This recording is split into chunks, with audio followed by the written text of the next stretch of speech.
Nous sommes actuellement le 4 juin 2025 et aujourd'hui j'ai passé, il y a exactement 45 minutes, le premier tour de la Ciné-Fabrique. Donc je suis à Lyon, dans un Airbnb plutôt sympa, on va pas se mentir. En fait je voulais juste vous raconter ce qui s'est passé, comment c'est... Enfin, comment... J'ai pas vraiment de réponse à ça, mais je peux vous expliquer ce que moi j'ai fait et comment je pense que la suite va être compliquée. Du coup, j'ai même pas le temps de me coiffer ou quoi que ce soit. Donc je suis vraiment au naturel, je suis tout transpirant pour la simple bonne raison que dans la salle où on était, il faisait extrêmement chaud, mais ça je vais vous raconter dans quelques instants. Donc je suis arrivé vers 8h30 ce matin à la Ciné-Fabrique. J'ai attendu une 20-30 minutes. Pas seul, au début si seul, mais comme on avait un groupe WhatsApp pour le concours de la Ciné-Fabrique, premier tour et second tour, il y a quelqu'un qui m'a repéré et m'a dit de venir, du coup je l'ai suivi, et ensuite on nous a donné un badge où il y a écrit notre nom. D'ailleurs je l'ai, alors je suis pas sûr que je puisse le montrer, mais en gros, je vais vous le montrer à l'envers, comme ça je risque rien. Je ne risque rien. Donc voici le badge qui nous sert pour aujourd'hui, mais aussi pour demain. C'est-à-dire que j'ai le groupe d'aujourd'hui, le groupe de demain. Alors pourquoi un groupe? Parce que le premier tour du second tour de la Ciné-Fabrique, pour ceux qui savent, c'est un travail d'équipe, vous êtes 10, vous piochez une phrase ou un thème, et ensuite il va falloir faire 10 plans par rapport à ce thème. Donc réaliser une séquence, et à chaque plan, les 10 personnes changent de rôle. C'est-à-dire qu'il y a réalisateur, assistant réalisateur, chef opérateur cadreur, c'est la même chose, assistant caméra, script, ingénieur du son, perchiste. Le perchiste est extrêmement important. 2 acteurs et mécano. Normalement, si vous avez de la chance, la personne qui sera avec vous vous expliquera en détail tous les rôles. Moi, c'est ce qui s'est passé ce matin. Donc pas trop d'inquiétude sur ça. Et pareil, on n'attend pas de vous que vous ayez une maîtrise totale, voire une maîtrise tout court en fait. Parce que c'est pas le but. Le but, je pense, enfin j'espère, c'est de voir comment on travaille en équipe. Mais le truc, c'est qu'en fait, je sais pas comment ils notent ça parce que toute la partie où on a écrit la chose qu'on a filmée ensuite, il n'y avait qu'une personne de présente, elle notait pas de notes, elle notait juste nos idées. Donc je sais pas du tout comment ils ont fait, qu'est-ce qu'ils attendent, parce que moi par exemple, je vais vous le dire très honnêtement, quand je vois tous les gens qu'il y a, on se ressemble tous, mais en même temps, on est tous très différents, on a tous des vies différentes, des origines différentes, enfin c'est très diversifié, et je sais pas du tout comment ils notent. Parce que pour moi, aujourd'hui, on était presque tous égales, quoi. Sur les 10 personnes, vraiment, il y a tout le monde qui a apporté son identité, sa chose au tout. Donc je sais pas en fait si c'est minime et si le principal arrivera demain, ou si c'était tout, tout aujourd'hui, mais j'espère pas du tout. Mais bref, sur les cartes, moi, il y a écrit groupe 1, donc ils ont partagé les groupes, je suis allé avec le groupe 1, enfin, je sais même pas pourquoi je raconte ça, c'est d'une logique. Vraiment, je vous le dis, je suis claqué, hein. J'ai rarement été aussi fatigué d'une journée, en fait. Là, vraiment, je suis lassivé. Là, vraiment, je ferme les yeux, je m'endors, quoi. Et je pense que ça se ressent aussi dans cette vidéo. En plus, j'ai pas l'habitude de me parler face cam. La première fois que j'ai fait ça, c'était pour la vidéo sur les masters. D'ailleurs, j'ai reçu une réponse. J'ai Poitiers qui m'ont dit « Hey, nous avons une place pour toi !» Du coup, il faut que je réponde. Mais bref, retournons à la Ciné-Fabrique. Donc, il y a eu ça. Vraiment, les gens qui étaient avec moi étaient tous super sympas. Même les 2 accompagnants. Il y avait une cadreuse et un scénariste incroyable. Trop gentil et tout, qui nous poussait quand même un peu à bout, pas dans le mauvais sens du terme, dans le sens où, en fait, le scénariste voulait vraiment que, la cadence aussi voulait vraiment que tout soit logique, en fait, dans ce qu'on allait filmer, donc il me posait des questions assez, pas dures, mais beaucoup de questions, du coup c'est fatigant. On a fait le choix de filmer tout dans la même salle, en fait, parce qu'on n'avait pas le choix, parce que, il faut le savoir, pour ceux qui vont passer le concours la semaine prochaine, que la Ciné-Fabrique est en chantier. Ouh. Du coup, c'est un peu le bordel, en plus il pleuvait, il pleut toujours. Ah non, il pleut plus. Ok, donc je viens de rentrer, il pleut plus. Ah les bâtards. Il a plu toute la journée, je suis fatigué, je sens plus mes jambes. Je transpire comme un porc parce que, à cause du son, il fallait fermer les fenêtres. On était 12 en tout dans la salle, à vivre et à stresser. Et ça fait de la chaleur, de stresser. C'était le jour qui me faisait le plus peur, honnêtement, parce que je savais pas à quoi m'attendre, et je sais toujours pas, en fait, à quoi m'attendre, parce que, en fait, je sais pas du tout... Je sais pas. Je pense que c'est ça le problème, en fait, je ne sais pas. Je n'ai aucun moyen de savoir si je passerai ce tour ou pas. Pas parce que j'ai un manque de confiance en moi, mais parce que personne s'est démarqué, en fait. On est tous pareils, chacun s'est démarqué d'une manière ou d'une autre, souvent différemment. Je sais pas. Vraiment, je sais pas, je suis un peu mitigé, en vrai. Le truc, c'est que Poitiers, s'ils acceptent Poitiers, ça va me faire partir extrêmement loin, tout seul, dans une ville que je ne connais absolument pas, qui est extrêmement loin de Marseille, on parle quand même de 8 heures de route. Et en fait, je sais pas si je suis prêt mentalement à vivre tout seul aussi loin En vrai, ça serait un moyen de me rendre un peu plus indépendant. Après, moi, la cinéfabrique, c'est vraiment ce que je préférais, quoi. Parce que le montage, c'est vraiment... J'aimerais bien, quoi. Poitiers, c'est pour former des assistants réalisateurs. Pourquoi pas? Pourtant, c'est... Aujourd'hui, le rôle que j'ai le moins bien rempli, je trouve, c'est justement le rôle d'assistant réalisateur. Vraiment, la cinéfabrique, c'est génial. On est rentré dans une salle... Quand on a rendu le matériel, immense salle, où il y avait un nombre incalculable de caméras, des petites caméras comme celles qui filment actuellement, mais aussi des énormes caméras Arri incroyables avec des objectifs qui font cette taille. Vraiment, je suis tellement fatigué. Mais ouais, je pense que ça se voit et je radote beaucoup, donc je pense que je vais couper maintenant. Et si vous voulez tenter la cinéfabrique, en vérité, allez-y. On a été un peu plus de 1000 cette année à participer. On est à peu près 360 à passer ce second tour. Il n'y en a pas beaucoup qui resteront, hein. En tout, c'est 40 personnes par école, il y a 2 écoles. Donc je sais pas du tout comment ils vont faire pour les partager tout ça, mais on verra demain. Demain, il faut que je donne mon... D'ailleurs, il faut que je me repose. Et après, demain, il faut que je donne le maximum que j'ai. Je pense qu'il faut être soi-même. Je pense qu'il faut être prêt à rater et à réoser derrière. D'ailleurs, c'est la devise de l'école, oser rater. Voilà, pour ceux qui ne savaient pas, je vous le donne. Bref, je vous laisse avec le Thibaut du futur, qui a fait le second tour. Espérons que ça s'est bien passé. Espérons, j'ai très peur. Allez. Bon, alors, nous sommes actuellement le 10 juin. 5 jours sont passés depuis l'épreuve. J'ai pas enregistré de suite parce que je suis directement rentré à Marseille. Mais là, je pense avoir pris assez de recul pour pouvoir vous en parler tranquillement. Donc le second tour, je vous l'ai dit, c'est pas du tout comme le premier jour. Le deuxième jour est vraiment centré sur les sections. Donc moi, je suis en section montage, par exemple. Donc j'ai eu une épreuve de montage. Voilà, logique. Donc globalement, le deuxième jour se passe exactement comme le premier, c'est-à-dire qu'on vient en avance pour rien. On attend jusqu'à 9h10, 9h15 qu'ils ouvrent les portes. Et ensuite, on rentre dans la cinéfabrique. On re-signe la convocation, etc., etc. Et ensuite, on rentre. Les groupes se forment. Et ensuite on monte en salle de montage. Pour cette épreuve, j'étais avec 2 membres de jury, donc 2 monteurs réalisateurs, qui nous ont expliqué d'abord comment allait se dérouler la journée. Et donc je vais vous l'expliquer aussi très rapidement. Ça va être montage de la journée et un oral quelque part dans la journée, le matin ou l'après-midi, ça dépend de votre nom et à quelle heure vous devez partir. Mais oral très très court, hein. C'est-à-dire que moi je pensais pas qu'il allait être aussi court. Je savais qu'il y avait un oral, mais je ne savais pas qu'il allait être aussi expéditif en fait.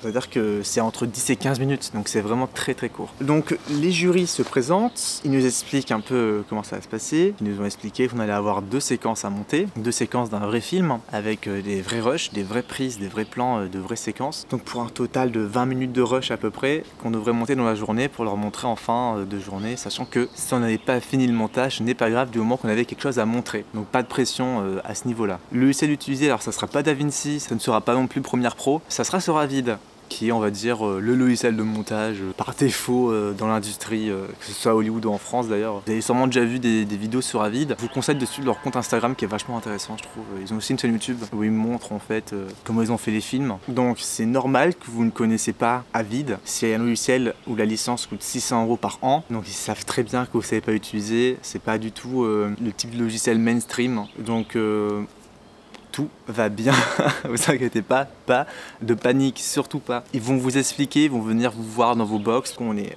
un par PC, par Mac d'ailleurs. Ils vont venir vous voir, ils vont venir vous expliquer, vous aurez une fiche avec les raccourcis clavier dessus. Donc tout va bien, no stress, ça sert à rien d'avoir des tutos la veille avant dessus, vraiment tout va bien. Donc cette année, je vous le dis pour ceux qui vont regarder la vidéo, je sais même pas si j'ai le droit de le dire, mais de toute façon je pense que personne ne va voir cette vidéo. Mais au cas où, je le dis, la cinéfabrique, ne me tapez pas dessus, s'il vous plaît. Donc le film cette année, les 2 séquences qu'on devait monter, elles viennent d'un film qui s'appelle Vincent doit mourir. Donc j'ai pas le nom du réalisateur en tête, mais il est sorti en 2023 au cinéma, c'est un film français. Vu que je fais partie d'un groupe WhatsApp pour la cinéfabrique, j'avais vu le titre passer du film, mais je connaissais pas le film et j'ai pas fait de recherche dessus. Je voulais pas être influencé par l'histoire ou par le montage. Mais je pensais qu'on aurait pour l'épreuve le scénario, les fiches techniques du script, enfin qu'on allait avoir un détail sur les plans qui étaient prévus de base par le réalisateur. En fait, pas du tout. On a vraiment juste les 2 séquences ouvertes dans Avid, dans 2 timelines différentes, et ensuite on doit créer une 3e timeline et travailler dessus, quoi. Donc la première séquence était 5 plans d'une même action de 5 points de vue différents qui étaient une agression et franchement c'était pas compliqué mais c'était pas simple non plus parce qu'il se passe beaucoup de choses et que certains plans sont pas vraiment utilisables sur une grande partie. Je pense notamment à un des derniers plans où on voit le reflet d'un caméraman dans la vitre, il filme à travers une vitre. Enfin bref, c'était pas très bien foutu. La deuxième séquence, elle était extrêmement compliquée. C'est un long dialogue entre une femme et un homme. Surtout que du coup, il avait qu'un chant contre chant. Il n'y avait rien d'autre comme plan, donc c'était quelque chose. Mais vous inquiétez pas, vous avez le temps pour faire. Alors moi personnellement, par exemple, vu que j'étais très en retard en termes de timing, j'ai fait une première version de la première séquence où j'aimais pas du tout la fin. J'étais pas du tout satisfait par ce que j'avais fait. Je suis quand même passé à la séquence d'après et que la jury est venue pour voir ce que j'avais fait pour la première séquence en plein milieu de la journée. Je lui ai expliqué que la fin, j'étais pas satisfait, mais que j'avais préféré aller vers la seconde séquence pour la commencer parce que j'étais en retard, quoi, tout simplement, et que je préférais quand même pas perdre de temps sur un truc et pouvoir montrer plus de choses au final que perdre un temps sur une séquence juste pour leur montrer ça. Surtout en plus que je savais très bien ce que je voulais faire déjà dans la séquence, c'est ce que je trouvais pas le moment dans le plan que je cherchais. Et donc je savais que j'allais pouvoir revenir dessus en fin de journée, c'est ce que j'ai fait d'ailleurs. Et c'est ce qu'elle m'a dit de faire aussi, donc pour le coup c'était vachement cool. Et ce qui est bien aussi c'est que j'ai pu vachement communiquer avec les membres du jury, avec un vrai dialogue qui s'est installé. Enfin c'était pas un maître et son élève, c'était vraiment deux personnes qui discutaient, c'était vachement cool l'ambiance. À midi j'ai eu mon entretien de 10-15 minutes, que je pensais pas aussi court. Et en fait, globalement, je vais vous le dire, ça s'est très mal passé parce que, vu que je pensais que ça allait durer beaucoup plus longtemps, j'ai beaucoup parlé pour rien dire. J'ai voulu vraiment rentrer en détail sur mon parcours, parce que je pensais que j'avais le temps en fait. Mais en fait, pas du tout. Après, j'ai commencé à m'embrouiller tout seul. Enfin, c'était compliqué, j'ai voulu dire beaucoup de choses. Pas pour faire moins intéressant, parce que j'avais des choses à dire. Mais je me suis embrouillé tout seul parce que, je sais pas, j'étais fatigué un peu. Un des membres des jurys était sur son téléphone pendant tout l'entretien. Il a lâché un peu à la fin, mais globalement, c'est très frustrant, c'est très perturbant en fait d'avoir une des deux personne qui te parle, qui ne te regarde pas, qui est sur son téléphone H24. Et ensuite ils m'ont dit à la fin de l'entretien que bientôt ça serait l'heure de manger, qu'il fallait donc prendre la pause. Ce que je n'ai pas fait. Ne faites pas comme moi si vous n'êtes pas dans le même cas, mais je n'ai pas pris de pause à midi parce que j'étais très en retard comme je l'ai dit et je voulais absolument finir les deux séquences. Je suis resté en salle alors que tout le monde était parti manger et franchement je regrette absolument pas ce choix. Ça s'est très bien passé, j'ai pu monter tout ce que je voulais et c'est à 17h, sachant qu'on a commencé donc la journée à 9h, 9h30, 9h40 en vérité. 17h, j'ai enfin pu prendre une pause. J'ai marché dans le couloir, j'ai fait des étirements et tout. J'ai pris mon sandwich, j'ai mangé, j'ai bu surtout. Et j'ai aussi pris un jus de fruits parce qu'il me fallait du sucre. Donc vraiment, n'hésitez pas à sortir de la salle et à vivre. Vous avez le droit. Faites des pauses. Surtout dans une longue journée comme ça, où pendant 9 heures vous devez monter, faites des pauses. Ensuite, je suis revenu, j'ai fini la première séquence que je voulais absolument finir. Cette fois, j'ai fait quelque chose dont j'étais très fier, vraiment très fier, qui marchait super bien. Et ensuite est venu le membre du jury qui devait regarder le résultat final. Du coup, il arrive, il s'assoit, il s'installe. Je mets la lecture. Au début, il n'y a pas de réaction, du coup, je sais pas trop comment réagir. Après, il me fait « Oh !» Très bien, oh parfait. C'était très drôle, je vois qu'il était très expressif alors qu'il ne l'était vraiment pas quelques instants avant. Enfin, je rappelle qu'il était quand même sur son téléphone pendant l'oral. Mais du coup, j'ai eu plein de retours et tout super intéressants, super constructifs. Et j'ai eu un vrai dialogue avec lui sur ce qu'il avait aimé, ce qu'il avait moins aimé, pourquoi. J'ai essayé un peu de défendre ce que j'avais fait en fait. Enfin, peut-être pas défendre, mais surtout expliquer pourquoi j'avais fait ça. Globalement, je pense qu'il a vraiment aimé la première séquence. Et ensuite est venue la seconde séquence qui, elle, ne s'est pas passée comme prévu parce que juste avant qu'il arrive, Thibaut a eu la superbe idée, Thibaut c'est moi, j'ai parlé à la troisième personne parce que j'ai eu la superbe idée de vouloir supprimer les 2 premières secondes du premier plan et j'ai mal sélectionné les pistes et du coup ça a enlevé qu'une image et du coup ça a créé un décalage de 2 pistes audio sur 3. Donc oui, je sais, je suis trop fort. Voilà, donc très gênant, c'est lui qui a dû rattraper ma connerie. Parce que je connaissais pas assez des raccourcis à vide pour le faire en quelques secondes, donc c'est lui qui l'a fait. Il m'a dit que c'était pas très grave. Et donc là, il a regardé en entier la séquence qui durait 3 minutes montée, je crois, un truc comme ça. Enfin, très longue séquence, et aucune réaction de sa part. Je vois pas son visage, mais aucune réaction, vraiment aucune pendant 3 minutes. C'est la fin, il appuie sur pause, et il fait Ah oui, globalement, là, on est sur de très haut niveau.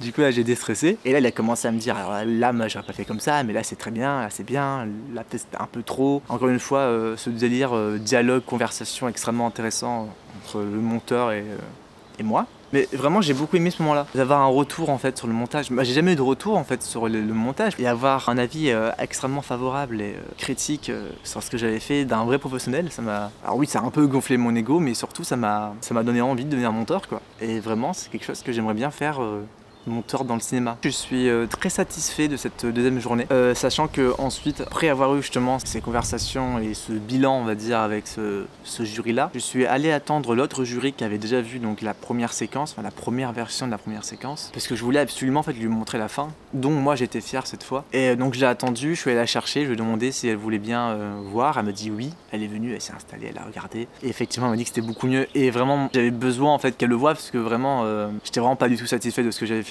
à la première version et là vraiment c'était vraiment bien, je suis très content, je suis très fier. Et voilà, donc cette deuxième journée s'est extrêmement bien passée. Vraiment, par rapport à la première, c'était une très bonne journée. J'étais plus dans mon élément, c'est-à-dire le montage, parce que mine de rien, c'est quand même quelque chose que je fais depuis que j'ai commencé YouTube. Et moi, j'ai commencé YouTube quand j'avais 13 ans. Donc il y a 8 ans maintenant. Voilà, ça fait 8 ans que j'ai commencé YouTube. Et ça commence à faire beaucoup, je deviens vieux. J'espère que cette journée vaut plus que la première. Parce que la première, comme j'ai dit, je sais pas si... je sais pas en fait. Je sais pas si je me suis démarqué ou pas. Je ne pense pas. Enfin, je pense au milieu. C'est-à-dire pas trop, mais pas non plus. J'ai pas non plus été de côté pendant toute l'épreuve, quoi. Donc je sais pas du tout. Alors que pour le montage, vraiment, je pense que j'étais dans mon élément. Je pense que j'ai été quelqu'un, un candidat plutôt intéressant. Enfin, j'espère. Mais en tout cas, même si je passe pas le second tour, en vrai, je suis très heureux d'avoir pu toucher à vide et d'avoir pu monter des vraies prises d'un vrai film. C'était une expérience super enrichissante et surtout, je me suis éclaté à le faire. Vraiment, ça m'a donné trop envie de devenir monteur. Comme j'ai expliqué à mes amis, vraiment, c'est la confirmation dans ma vie, en fait, que c'est vraiment ce que je veux faire. Comme mon ami qui est la Cinéfabrique de Marseille m'a appelé pour me demander comment ça s'était passé. Vraiment, là, je lui ai dit, en fait, j'ai compris, en fait, c'est ça que je veux faire, en fait. Je veux monter, je veux devenir monteur. Et j'espère pouvoir le devenir parce que vraiment, c'est quelque chose qui me ferait kiffer, je pense. Mais voilà, du coup le second tour est fini depuis 5 jours. Si vous êtes candidat cette année et qu'on s'est croisé, je vous souhaite la bonne chance. Vraiment, j'espère de tout cœur que vous allez être pris. Et si c'est pas le cas, ben, j'espère que vous serez pris dans le futur. Et pour tous les futurs candidats qui vont regarder ça, parce que je sens qu'il y en a qui vont passer par là, vraiment, soyez vous-même. Moi, je l'ai été. Je sais pas ce que ça a donné, mais en tout cas, j'ai pas triché sur moi-même. Et surtout, j'ai beaucoup aimé cette expérience que j'aimerais, si je réussis pas à aller plus loin, retenter plus tard. Est-ce que j'ai bien expliqué? Je pense, en vrai. Si vous avez des questions dans les commentaires, vraiment n'hésitez pas, je suis là. De toute façon, on se retrouve je crois que c'est entre le 19 et le 23 juin pour avoir les résultats du second tour. Il faudra être attentif ces jours-là pour voir si je passe ou pas. Si je passe, je suis très heureux parce que si je passe, donc j'accède au troisième tour. Troisième tour qui, lui, est composé d'un oral de 15 minutes avec tous les membres du jury par Zoom. Voilà, donc c'est pas en présentiel. Ça reste quand même une grosse épreuve, surtout que 15 minutes, encore une fois, c'est extrêmement court. Donc là, si je passe ce second tour, il faut vraiment pas que je raconte n'importe quoi au troisième tour. Il faut vraiment que je sois clair, net et précis, tout ce que je n'ai pas été.